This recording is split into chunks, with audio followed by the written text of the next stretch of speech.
पहले समझो वॉल्यूम कहते किस, वॉल्यूम का मतलब क्या है, हम किस तरीके से साइकोलॉजी यूज करते हैं, राइट। पहली चीज तो ये समझ लो, प्राइस और वॉल्यूम, जैसे प्राइस एक्शन तुम सीखते हो समझते हो, तो प्राइस और वॉल्यूम ट्रेडर के लिए तेल और बाती है, राइट। जैसे कोई तुम दीपक जलाओ, रोशनी हो रही है, तुम किसी सुरंग में उस दीपक को लेके चले जाओ, उस सुरंग में तेरा सबसे बड़ा साथी कौन है, वो रोशनी, मानते हो। वो रोशनी गई तो तुम चले जाओ, समझो जो मैं समझा रहा हूँ। तो हमारी नजर कहाँ होती है, अगर मान लो तुम किसी सुरंग में हो, दीपक लिए हुए हो, तुम्हारी नजर कहाँ रहेगी, उसके रोशनी के ऊपर रहेगी, यस और नो। Yes yes sir. लेकिन रोशनी कब तक रहेगी ये कौन बताएगा, तेल। और अगर तेल पे हमारी नजर ना हो तो कभी भी खत्म हो सकती है, समझ लो। Yes yes. ठीक, सेम जो प्राइस है और जो वॉल्यूम है, ये दोनों गजब चीज है। इसकी अगर तुमको समझ हो जाए, जो हो जाएगी, या एक क्लास काफी है, बोट ट्रैप जिसमें अक्सर तुम फंसते हो, उसमें तुमको नहीं फंसा पाएगी। वॉल्यूम पहले समझ, प्राइस और वॉल्यूम बिल्कुल डिफरेंट चीज है, अलग चीज है। एक लाइन में समझ, price can be manipulated but volume can't be manipulated. 1 crore का लाइन है, price can be manipulated but volume can't be manipulated. अक्सर जो वेल्स होते हैं, या अक्सर जो बिग प्लेयर होते हैं, जो बड़े प्लेयर है, खेल बड़े प्लेयर का हो रहा है, समझ रहे हो तुम लोग। जब तुम कभी कभी बिग प्लेयर के साथ खेल जाते हो तो अच्छा रन बन जाती, जब भी तुम बिग प्लेयर के अपोजिट खेलते हो तुम्हारा नुकसान हो जाता, सारा ज्ञान धरे के धरा रह जाता है, राइट। और कोई ज्ञान काम नहीं करती, आंसर अपोजिट निकलते हैं, समझ रहे हो। तो खेल बड़े प्लेयर खेल रहे होते हैं, और जब भी बड़े प्लेयर खेलते हैं वो करते क्या है, उनको पहला काम ये करना है कि उनकी चाल दुनिया ना समझ सके, तभी वो अपने खेल में सफल हो सके। तो वो क्या करते हैं, वो चाहते हैं कि उनका चाल कोई समझे नहीं। तो चाल कैसे नहीं समझेगा, जब वो बड़ी बाइंग करेंगे तो कैंडल बड़ा बनेगा, कैंडल बड़ा बनेगा दुनिया की निगाह चल जाएगी, राइट। और यहाँ तो यही है ना, यहाँ तो सब चार्ट दिखा रहा है, बहुत बड़ी बाइंग होगी तो दिख जाएगी वहां। तो वो करते क्या है, याद करो, हमने एक जूम में तुम्हें बताया था कि छोटी छोटी कैंडल खतरनाक होती है, जिस पर दुनिया कभी बात नहीं करती, कोई नहीं बात करता है, सब बात कर रहा होता है हैमर का और शूटिंग स्टार का और इसका और उसका। असल खेल छोटे कैंडल पे हो रहा है। जब भी बिग प्लेयर को खेलना होता है तो वो छोटे कैंडल के ऊपर बाय सेल कर, ताकि दुनिया को पता ना चले, बात समझ रहे हो। एक ही जगह पे जाकर के वो, जैसे मान लो कि प्राइस 10 रुपए पे है और बिग प्लेयर को वहां पे कैच करना, जमा करना, तो वो क्या करते हैं, पहले वेट करते हैं मार्केट को नीचे आने का। जब मार्केट उनके घेरे में आ जाती है तो अपना खेल वो शुरू करते हैं। वहां पे हावी कौन है, सेलर, क्योंकि मार्केट नीचे आ रही है, लोग सेल करना चाह रहे हैं, और वहां पर वो चुपके से बैठा हुआ रहता है, कभी 1 करोड़ का, कभी 2 करोड़ का, कभी 5 करोड़ का, कभी 10 करोड़ का, एक ही पॉइंट, यानी 10 रुपये से लेकर 10 रुपये 10 पैसे के बीच में ही हो सकता है कि वो 1,000 करोड़ की बाइंग करके रख दे। कैंडल कितनी बनेगी, छोटी या बड़ी, छोटी। लेकिन सोचो, एक तो वो बिग प्लेयर है, ऐसे ही बिग प्लेयर तो होगा नहीं, वो इस खेल का महारथी है, मानते हो, इस खेल को समझ रहा है। ऐसे वो कहीं पे, सिंपल साइकोलॉजी समझो, ऐसे वो दाव लगाएगा, तुम ही सोचो, ऐसे ही आंख मूंद के दाव लगा देगा। जब हम लोग $10 नहीं लगाते हैं दाव पे, कोई 1,000 करोड़ पे ऐसे ही दाव पे लगा देगा, निश्चित तौर पे कुछ समझ रहा है, हाँ या ना। तो पहला इंडिकेशन तो ये है कि बिग प्लेयर ने जब इतना बड़ा रकम उस जगह पे लगाया है तो मार्केट नीचे नहीं आएगी, राइट। और या वो आने नहीं देगा, या वो चाहेगा नहीं, और दुनिया को समझ में भी ना आए, ये नहीं कि उसके साथ लोग बाइंग करने लग जाए, क्योंकि अगर उसके साथ बाइंग होने लगेगी तो वहां पर बाइंग कर नहीं पाएगा, वो मार्केट ऊपर चल जाएगी, राइट। और समझना बात को। तो चुपके से क्या किए, बाइंग कर ली, कैंडल बनी कितनी छोटी, इसीलिए कहा जाता है, सोचो, मात्र 10 पैसे के अंतर पे इतनी बड़ी बाइंग हो गई, कैंडल बनी छोटी, कुछ समझ में आएगा सामान्य लोगों को? नहीं। उस कैंडल पर कोई एक्शन लोगे नहीं लोग। लेकिन volume can't be manipulated, candle भले छोटी बनी हो, वॉल्यूम बता देगा। क्यों? क्योंकि ग्राफ का जो कैंडल है वो प्राइस को बता रहा है। कैंडल किसको बता रहा है, कैंडल छोटी बड़ी कैसे बन रही है, प्राइस के अकॉर्डिंग। लेकिन वॉल्यूम का जो बार है, वॉल्यूम के नीचे जो बार देखते हो, वो क्या बता रहा है, ट्रेडिंग वॉल्यूम कितना बाय सेल हुआ।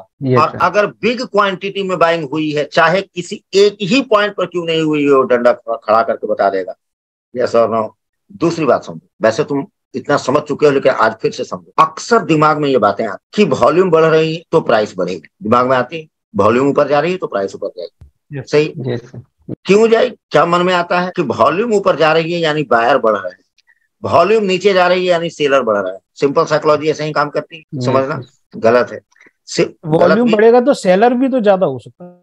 सुनो समझा दे रहा हूँ, अभी तक की साइकोलॉजी ऐसे ही काम करती थी या करती है? जी सर।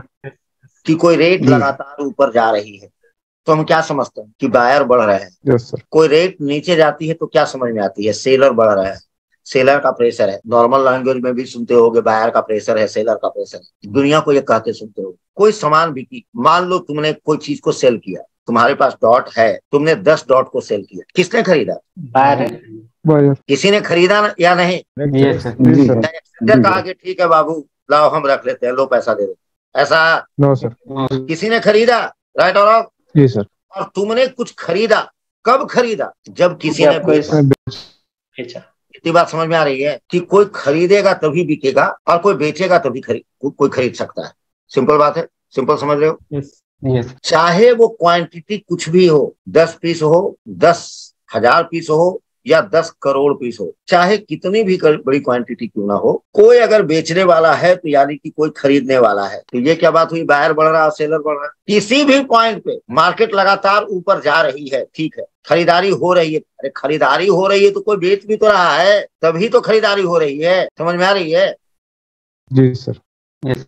और मार्केट नीचे गिर रही, उसी को उल्टा समझ, मार्केट नीचे आ रही, कंटिन्यूअसली नीचे आ रही। 100 रुपए की चीज 10 रुपए की हो गई, लगातार गिर रही है। तो लगातार गिर रही है यानी लोग, सेलर का प्रेशर है, यस, बिकवाली ज्यादा हो रही। अरे ज्यादा क्या हो रही है, कोई बेच रहा है तभी तो, जब कोई खरीद रहा है। इक्वल टू कि कोई भी एक सामान बिकेगी तभी बिकेगी जब कोई एक खरीदेगा। और एक प्लस एक इक्वल टू एक वॉल्यूम होते हैं, ऐसे समझ लो। वॉल्यूम को अगर पॉइंट से मानो तो वॉल्यूम में एक पॉइंट तब नोट किए जाते हैं जब एक बायर और एक सेलर होते हैं। यानी एक ट्रांजैक्शन जो कंप्लीट हो गई, किसी ने खरीदा किसी ने बेचा, तो उसको एक पॉइंट माना जाता है, ना कि दो। समझ में आई? तुमने सेल किया $10, तो वो $10 तुमको दिया किसने? बिनांस ने। बायर ने। तुम कुछ खरीदते हो तो तेरे बैलेंस से वो पैसा डिडक्ट होती है या नहीं? एक्सचेंजर का काम क्या है? एक्सचेंज करना ओनली। तुम सेलर हो, रोहित ने सेल किया है, विमन ने खरीदा है। एक्सचेंजर का इतना ही काम है कि एक्सचेंजर विमन की ऑर्डर तभी लेगा जब इसके बैलेंस में पैसे होंगे, राइट और wrong? Yes sir. Correct sir. है कोई जो बिना बैलेंस में पैसा रखे कह दे कि हम खरीदेंगे? ऑर्डर ही नहीं लगेगी, ऑर्डर तक नहीं लेगा, ट्रेड कंप्लीट होना तो दूर की बात है। सही है? यस। विमन ने खरीदा तो शेयर देगा इसको बाद में, पहले $10 निकाल लेगा इससे, यस और नो? एक साथ सब हो रहे हैं, लॉक हो गया वो। तुम एक बार ऑर्डर लगाए, लॉक है तेरा पैसा। तुम विड्रॉल भी करने जाओगे तो विड्रॉल करने नहीं देगा, बताएगा कि आपका ऑर्डर लगा हुआ है, आप कैंसिल करो तो निकाल सकते हो। राइट और राइट। यानी ये जिम्मेदारी एक्सचेंज की है कि हमने खरीदा है तो हमको वो क्वांटिटी चाहिए, और कोई सेलर है तो गारंटी होनी चाहिए कि हमने सेल किया है तो हमको पैसे मिलने चाहिए। लेकिन एक्चुअल में वो पैसा दिया किसने? बिनांस ने या विमल बसक ने? हम लोग को इन चीजों से लेना देना नहीं होता। सही बात, हम लोग को मतलब भी क्या है, विमल दे या कोई दे, हमको पैसा से मतलब है। रोहित को ये लगता है, विमल को भी लगता है यार हमको क्या मतलब है कि किसने दिया नहीं दिया, हमने डॉट खरीदा, हमको डॉट मिलनी चाहिए, राइट और? मैंने अभी पहले तुम लोग को ये दिमाग क्लियर कर देना चाहता हूँ, ये चीज क्लियर होना जरूरी है। इस चीज को समझ लो कि वॉल्यूम का अर्थ बायर और सेलर अलग नहीं है। मैं फिलहाल तुम लोग के दिमाग में जो बरसों से जो कचरा जमा हुआ है वो मैं निकालना चाहता हूँ। पहली चीज तो ये क्लियर कर लो कि वॉल्यूम का मतलब बायर और सेलर दोनों हैं। क्वांटिटी अधिक होगी तो वॉल्यूम का बार बड़ा बनेगा, क्वांटिटी कम होगी वॉल्यूम का बार कम होगा। समझ में आई? वॉल्यूम क्वांटिटी को डिनोट कर रहा है। क्वांटिटी कितनी ऐसा सब, मान लो शहर में कोई स्वीट्स का दुकान है और फेमस है, मान लो कोई फेमस स्वीट्स का दुकान, लोग वहां पहुंचे स्वीट्स खाने के लिए, उसने दिया, तुमने कहा 2 पीस, उसने 2 पीस दिया। हो सकता है एक व्यक्ति गया और कहा कि हमें 1000 पीस मिठाई आप दे दीजिए, और उसके पास 700 पीस ही मिठाई बची हुई। समझना जो मैं समझा रहा हूं, बस समझना। हम खरीदेंगे तभी ना जब वो बेचेगा, राइट और? क्योंकि हमको वही मिठाई चाहिए। yes. तो वो क्या कहेगा कि व्हाइट वाला भी है, इसको जोड़ दूं या ये 700 पीस से 300 क्वांटिटी और कोई ले लीजिए आप, यही कहेगा ना वो? yes. चाहे वो 700 मिठाई 300 लोग मिलकर खाएं, चाहे एक ही व्यक्ति खरीद ले, दोनों स्थिति में वो मिठाई शॉर्ट होगी या नहीं होगी? yes, होगी सर। अब समझो, उस दुकान में लग गई है लाइन, फेवरेट मिठाई दुकान है, लाइन लगी हुई है, और दुकानदार को ये भनक लग गया है। दुकानदार क्या किया है कि एक व्यवस्था किया है कि पहले ऑर्डर दीजिए तो सामान हम देंगे। ऐसा दुकान होता है ना, पहले पैसा ले लेगा Yes. कि आप ऑर्डर बुक कर दीजिए, आपको सामान मिल जाएगी। तो दुकानदार को ये मालूम है कि नहीं कि ऑर्डर आ किस चीज की रही है, और जो आ रहा है काला जामुन ही मांग रहा है, जो आ रहा है काला जामुन ही मांग रहा है। काला जामुन की कीमत है 20 रुपए पीस, 25 रुपए की जा सकती है, Yes, sir. Okay. बिक जाएगी। समझ में आई बात? समझ में आई? Yes. प्राइस मैनिपुलेट कैसे होता है। लेकिन सामान यहाँ बताओ कि क्या मिठाई की संख्या बढ़ गई या ऑर्डर की संख्या बढ़ गई। मान लो 1000 पीस मिठाई के ऑर्डर दुकानदार को मिल गए, अब समझ ऐसे, और उसके पास है कितनी, 700. 700। तो ये 300 ऑर्डर कैंसिल होंगे या नहीं, तुम ही बताओ। Yes, sir. ये 300 पीस मिठाई वो कहां से लाएगा? तो क्या करेगा, वो पैसे वापिस कर देगा, या तो कहेगा कि कल बनेगा तो ले लेना। राइट और रॉन्ग? Yes, sir. अब बताओ कि दुकानदार ये कहता है, दुकानदार के पास आता है फाइनल लिस्ट, जो मालिक है वो रात में देखता है हमारी क्या प्रॉफिट हुई, क्या लॉस हुई, क्या हुआ। तो मालिक के पास जो रिकॉर्ड गई है वो 700 मिठाई के ही अकॉर्डिंग जाएगी ना। जी सर। Yes, sir. ऑर्डर कितने थे उससे कोई मीनिंग है? ऑर्डर ने प्राइस बढ़ाया, ये हो सकता है, समझो, ऑर्डर ने प्राइस बढ़ा दिया, ये संभव है, लेकिन एक्चुअल जो वॉल्यूम क्रिएट हुए वो तो 700 ही हुए ना। Yes, sir. यानी 700 पीस मिठाई बिकी और लोगों ने 700 पीस मिठाई खरीदी। वॉल्यूम में एक भी ज्यादा नहीं होगा, ना 701 मिठाई होगी और ना ही ग्राहक उससे ज्यादा होगा। मिठाई 700 निश्चित है, लेकिन ग्राहक की क्वांटिटी को जोड़ा नहीं जा सकता है। राइट और रॉन्ग? Yes, ग्राहक yes, sir. कितने हैं? क्या एक ही ग्राहक 700 मिठाई खरीद सकते हैं? हाँ या ना? Yes, sir. हाँ सर, यस Yes, sir. क्या 100 लोग मिलके खरीद सकते हैं? करेक्ट। Yes, sir. या 700 लोग मिलके खरीद सकते हैं? Yes Yes, sir. Yes, sir. लेकिन इन तीनों स्थिति में परिणाम तो एक ही निकले ना कि 700 मिठाई गई। Yes, sir. जी सर। एक दुकानदार एवरेज लेके चलता है कि एवरेज मेरे दुकान में 500 से 700 800 मिठाई सेल होती है रोज, और उसी के हिसाब से वो बनाता है। राइट और एक दिन ऐसा हुआ कि सुबह से ही रुझान दिख रही है, मिठाई दो मिठाई दो मिठाई दो। कोई खास त्योहार पे होटल में मिठाई की कीमत बढ़ जाती है, उस दिन क्या मावा महंगा हो गया, उस दिन ऐसा क्या हो गया कि उसकी कीमत बढ़ गई, डिमांड बढ़ गए। इसलिए बायर्स की एक्टिविटी को देख करके भी प्राइस बढ़ती है और घटती है। समझ में आई? वॉल्यूम समझाने में था, यानी वॉल्यूम। अब बताओ, मार्केट ऊपर जा रही है तो बायर का प्रेशर है, No, sir. No, sir. No sir. Market नीचे जा रही है तो सेलर का प्रेशर है। No, sir. Absolutely yes sir no sir नहीं कहना है। देखो यही टिपिकल चीज है जिसको समझाना था मेरे को। ध्यान से देना, कोई भी इक्वल टू में मत पहुंचना जो मैं कह रहा हूं। हमें क्या समझना होगा, हमें इसका ट्रेंड समझना होगा, वॉल्यूम का ट्रेंड समझना होगा कि वो कौन से वॉल्यूम है जो मार्केट को ऊपर ले जाते हैं और वो कौन से वॉल्यूम है जो मार्केट को नीचे ले जाते हैं। वॉल्यूम दोनों काम करता है, सिर्फ ऊपर ही नहीं ले जाता है। तो देखो हम क्या कर रहे हैं कि मान लो कहीं पे मार्केट ऐसे है, मार्केट इस जगह से ऊपर नीचे हो रहा है, और यहाँ पे हम क्या देख रहे हैं, मार्केट ऊपर ब्रेक कर दी, ठीक। Yes, और sir. हम नीचे देख रहे हैं क्या कि जो कैंडल है वो लगभग कंसोलिडेशन जोन में एक ही सीरीज का बना रहा था, और मार्केट को भी हम वैसे ही जाते देख रहे थे, एक ही एरिया में था। लेकिन यहाँ जाने के बाद हम देख रहे हैं क्या कैंडल बड़ी बन गई। तो अगर ये बनती है तो इसका अर्थ ये है कि इस प्रकार की जो ब्रेकआउट है वो फेल होने की चांसेस कम रहती है। सेम तुम इसके उल्टा निकाल लो कि मार्केट और इधर ब्रेक हो गया, और सेम हम देख रहे हैं ये कैंडल बराबर हो, तो भी ये सही ब्रेकडाउन है, हम यहाँ पे पोजीशन ले सकते हैं। ये ब्रेकडाउन फेल होने की चांसेस कम रहती है। क्यों? क्योंकि वहां पे प्राइस बढ़ी, प्राइस पहले एक जोन में जा रही थी, Yes, एक sir. जोन में जाने के बाद प्राइस ऊपर भागी, अपने जो रेजिस्टेंस था उसको ब्रेक कर दिया। लेकिन ब्रेक कब किया, कीमत कब बढ़ी? दुकान में अगर कस्टमर लाइन लगाकर खड़ा था और दुकानदार ने कीमत बढ़ाई है तो बात समझ में आती है कि एक दुकानदार नहीं, सभी दुकानदार रेट बढ़ा दिए होंगे, क्योंकि लाइन एक जगह नहीं लगी होगी, सभी जगह लगी होगी। क्योंकि रक्षाबंधन एक के लिए नहीं है, सभी के लिए है, और दूध सब जगह उसको खरीदना है, सब जगह दूध मिलेगी, और दूध एक ही है, क्या बिनांस और क्या बायबीट और क्या बदीरेक्स, ठीक है। लेकिन दुकानदार में लाइन है ही नहीं, लोग है ही नहीं, और उसने तेरे को देखा, उसको कुछ पता नहीं, उसने कह दिया 25 रुपये पीस में जाए, और तुम खरीद के चला है। दुख तो तभी होता है ना दुख कब होता है? 25 रुपये मिठाई खरीदे तो दुख नहीं है, दुख तब होता है जब था वो 20 का, दे दिया मेरे को 25 का। राइट और ट्रैप किसको कहते हैं? ट्रैप इसी को कहते हैं ना। बिटकॉइन जिस दिन $50,000 का होगा, तेरे को 28,000 $29,000 में देगा कोई? देगा? लेकिन आज ही एक्सचेंज आपसे ले ले $50,000 बिटकॉइन का रेट, तो गुस्सा आएगा कि नहीं? तो बुरा लगेगा कि नहीं? यार रेट था यार $20,000, तुम ले लिया $50,000। समझ में आई? समझ में आई। हमने पहले क्या समझा?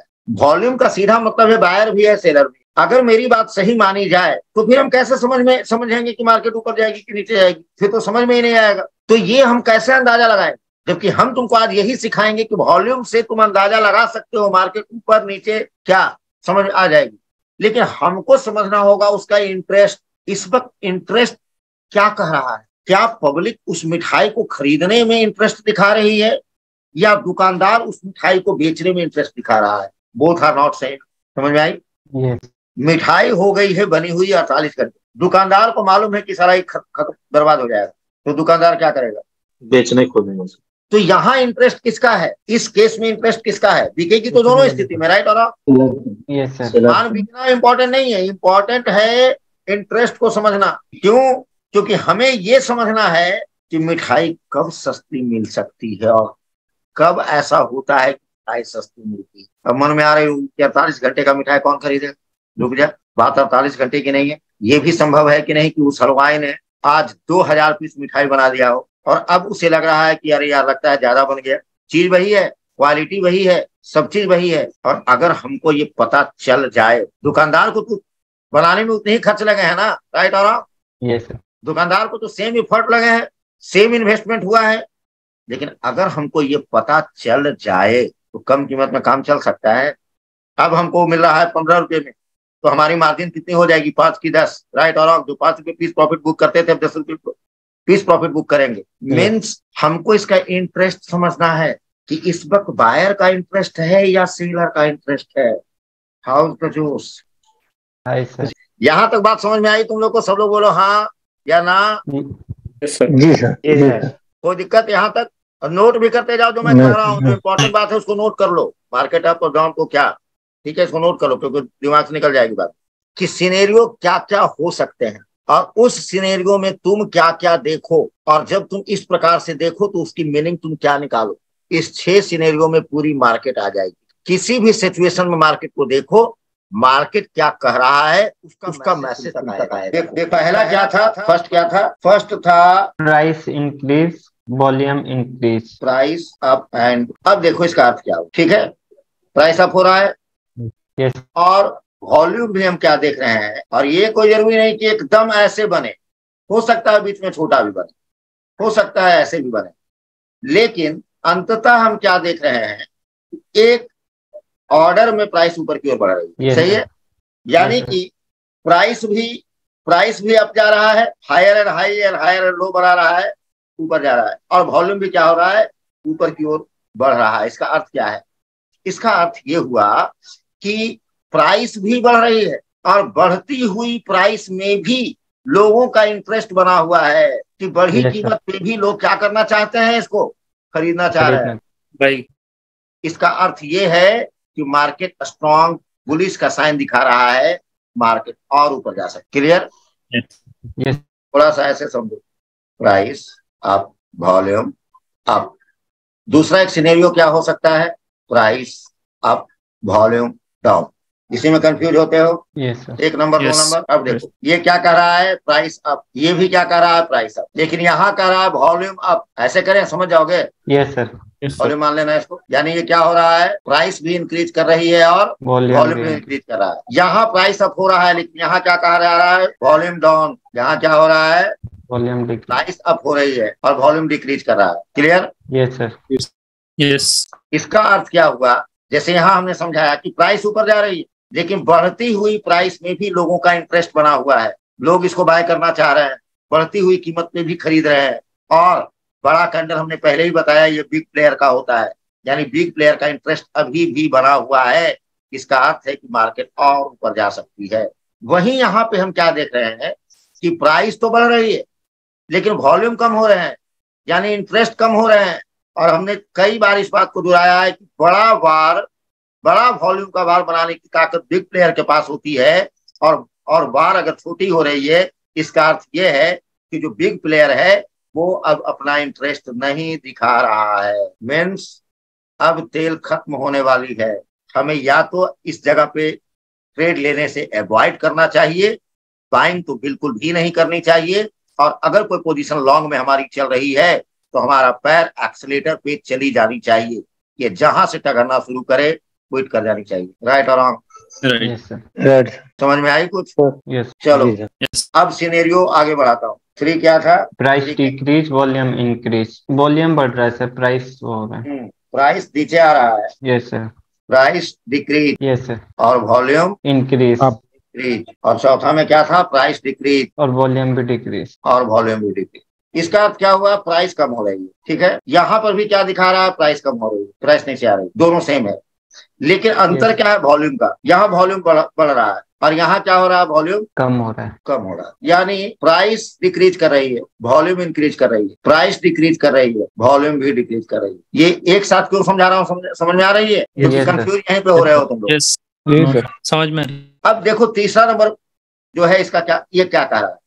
ये कह रहा है प्राइस कम हो रही है लेकिन वॉल्यूम बढ़ रहे हैं। मीन्स ये जो लोग इंटरेस्ट दिखा रहे हैं, किस चीज में इंटरेस्ट दिखा रहे हैं? बाइंग। सेलिंग में। बाइंग बोल रहा है। बाइंग होता तो प्राइस नीचे जाती। मतलब बाइंग का इंटरेस्ट अगर होता तो प्राइस किधर जाती? ऊपर जाती। तो ये जो वॉल्यूम जो बना हुआ है ये किसका इंटरेस्ट शो कर रहा है? बायर का? सेलिंग का। सेलर का। बेचने वाले का इंटरेस्ट। इसका अर्थ ये हुआ कि प्राइस भी नीचे आ रही है और लोग अपना इंटरेस्ट सेल करने में ही दिखा रहा है। इसलिए ये सिनेरियो स्ट्रॉन्ग बेयरिश शो कर रहा है। बात समझ में आई? इसका मतलब ये है कि प्राइस तीव्र गति से नीचे आ सकती है, तेजी से नीचे गिर सकती है। चौथा में क्या कह रहा है? चौथा में भी प्राइस नीचे आ रही है लेकिन यहाँ वॉल्यूम डिक्रीज कर रही है, उल्टा हो रहा है। इसका अर्थ क्या हुआ? अभी समझाया ना कि प्राइस कम तो हो रही है लेकिन अब लोग अपना इंटरेस्ट कम कर रहे हैं। किस चीज में कम कर रहे हैं? अब उनको सेल करने में इंटरेस्ट नहीं है, यानी वॉल्यूम कम बन रहे हैं। यही वो वक्त है जहां पे अगर ये सिनेरियो बन रही है तो अब इसका मतलब ये है कि अब ये या तो साइड वेज में जाएगा और कभी भी। इसके लिए लास्ट टाइम वर्ड दिया था early sign of market reversal. हाँ एकदम क्लियर, या थोड़ा सा भी डाउट है तो पूछ लीजिए। यहाँ तक क्लियर है? तक क्लियर है सर। इक्वल टू में समझिए कि price can be manipulated but volume can't be manipulated. Price का जो पाप है वो वॉल्यूम खोल देता है, ऐसा समझो। प्राइस जो पाप कर रहा है वॉल्यूम में गंध होते हैं। कैंडल में तो चोरी छुपे आप कर सकते हैं, कैंडल में चोरी आपने कर लिया। प्राइस एक्शन में मैनिपुलेशन आपने कर दिया, प्राइस आपने पता चलने नहीं दिया, लेकिन वॉल्यूम बता देता है कि कुछ हो रहा है। राइट और एक छोटी कैंडल बनी है और बड़ा सा वॉल्यूम बार बना है। इसका अर्थ क्या है? कुछ ना कुछ तो खेल हो रहे हैं। राइट और कुछ ना कुछ तो खेल हो रहे हैं। और बड़ा वॉल्यूम बार जो बनाया वो किसने बनाया? बिग प्लेयर ने बनाया। और अगर बिग प्लेयर ने इतनी बड़ी रकम से कहीं पे बाइंग की है, आपको क्या लगता है ज्यादा चांस किसका है? अरे कोई बिग प्लेयर बाइंग जहां पे कर रहा है तो बिग प्लेयर बाइंग क्यों कर रहा है कि मार्केट ऊपर जाएगी या नीचे जाएगी? ऊपर जाने ऊपर लेके जाएगा सर। रिटेलर भी बाय करेगा, उसके साथ साथ रिटेलर भी बाय करेगा। रिटेलर बाय ना करे इसीलिए तो ऐसा करता है कि छोटे कैंडल पर खेलता है। राइट और तुमको इतनी बात समझने में साल भर लगी है और तब लगी है जब कोई व्यक्ति एक एक स्टेप सिखा रहा है। सोचो किसी व्यक्ति को अकेले समझने में कितनी समस्या आई हो, लेकिन कहते हैं ना हर चीज की कीमत मिलती है। क्या तुम मानते हो कि अगर मेरा वो संघर्ष छुपा ना होता इस तरीके से मैं डिस्क्राइब ना कर पाता? जो मानते हो? Yes sir. यस सर, बिल्कुल सर। जी सर। पढ़ करके कोई व्यक्ति तेरे को इतना समझा सकता है कि वॉल्यूम अप फलाना अप तो ये होता है, ये तो ये इतने तरह का एग्जाम्पल नहीं दे सकता, क्योंकि जब आप संघर्ष करते हो ना तो अपने आप मन में ये सारे एग्जाम्पल्स आते हैं। राइट और रॉन्ग? समझ में आई?